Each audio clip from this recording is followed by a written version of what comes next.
ಈಗಾಗಲೇ ನಮ್ಮ ಉಪಮುಖ್ಯಮಂತ್ರಿಗಳು ಮುಂದಿನ ವಿಧಾನಸಭಾ ಚುನಾವಣೆಯಲ್ಲೂ ಕೂಡ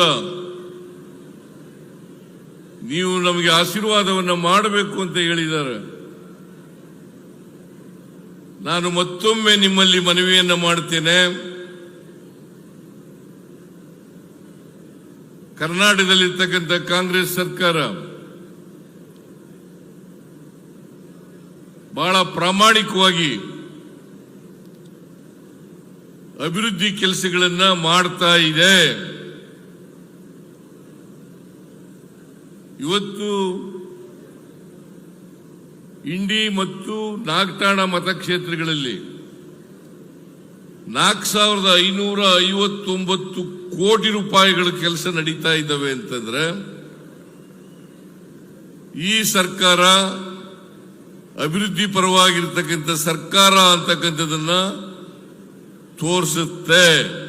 ಇದನ್ನ ನಾವು ಅರ್ಥ ಮಾಡ್ಕೋಬೇಕಾಗ್ತದೆ.